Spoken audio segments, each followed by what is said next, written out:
my colleague Sanan here, like parting and starting with the fragmented reality in Syria today, like your assessment, does it cover all Syria or like specific regions? And also the proposal and this roadmap that you are proposing, like does it really include like all the region, knowing the current situation and the fragmentation happening in Syria? And how does it really, is this gonna be challenging for you in terms of like implementing this roadmap? And also I wanna hear from you about the impact of the war, 14 years of war in Syria, on the minorities specifically. If you can give us like and elaborate a picture on this impact on the minorities in Syria specifically.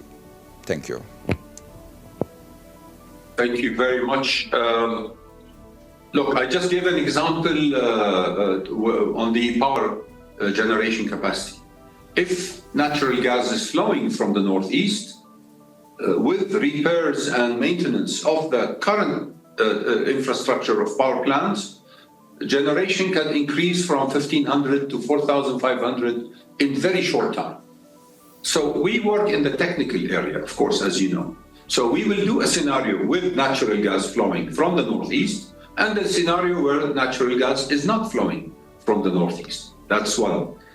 Most of the wheat production in Syria happens in the northeast. So there will be a scenario of food security and food value chains with the northeast, and there will be a scenario that's a technical one, not a political one.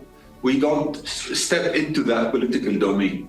But there will be a scenario where all the wheat is being sold to Syria, to the rest of Syria, or to the government of Syria like it used to be before, or new models of agricultural finance.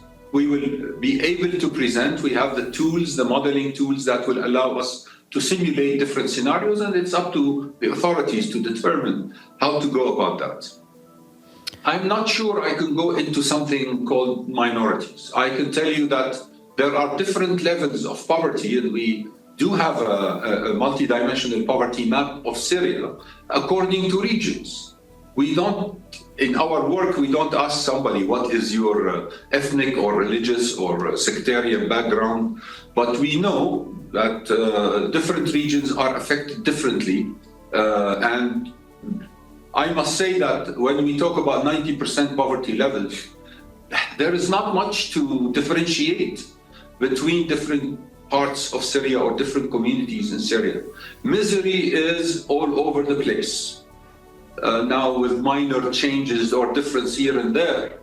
But I cannot say that there are privileged areas and non-privileged areas. If this is, I could, from a technical point of view, scientifically, the results of the multidimensional poverty mapping